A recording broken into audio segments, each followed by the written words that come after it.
Literally accept water ನೀವು ಯಾವುದೇ food ಬಾಯಿಗೆ ಹಾಕೋತಿರಲ್ಲ ಎಲ್ಲದರಲ್ಲೂ ಕ್ಯಾಲರೀಸ್ ಇರುತ್ತೆ. Even tender coconuts, fruits, vegetables ಎಲ್ಲದರಲ್ಲೂ least of the least calories ಇರುತ್ತೆ. So that's why you have to track calories, you have to understand about calories.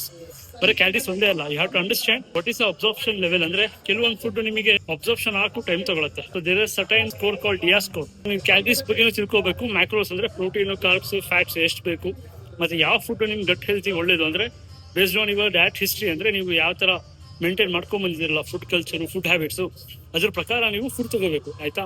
ಎಲ್ಲದಕ್ಕೂ calories ಇರುತ್ತೆ. ಸುಮ್ಮನೆ ನಿಮಗೆ ಕರಿ ಇಷ್ಟ ಜಾಸ್ತಿ ತಗೊಂಡು ಅದ್ರಲ್ಲಿ ಎಣ್ಣೆ ಜಾಸ್ತಿ ಆಗಿ ಕ್ಯಾಲರೀಸ್ ಜಾಸ್ತಿ ಆಗಿ ನಿಮ್ ಫ್ಯಾಟ್ ಲಾಸ್ ಆಗೋದ್ ಬದಲು ನಿಮ್ ಫ್ಯಾಟ್ ಗೇನ್ ಅಥವಾ ವೇಟ್ ಗೇನ್ ಆಗ್ಬೋದು. ಬಟ್ ಮ್ಯಾಕ್ಸ್ ಏನಾಗ್ಬೋದು ಅಂದ್ರೆ ವೇಟ್ ಮೇಂಟೈನ್ ಆಗ್ಬೋದು.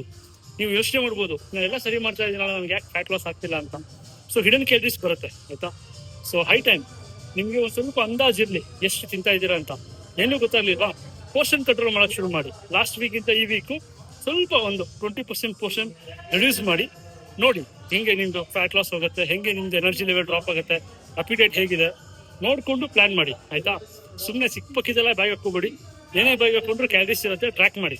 ನೀರೊಂದು ಚೆನ್ನಾಗಿ ಕುಡಿದ್ರೆ, ಬಿಕಾಸ್ ನೀರಲ್ಲಿ ಕ್ಯಾಲರೀಸ್ ಇಲ್ಲ, 0 ಕ್ಯಾಲರೀಸ್.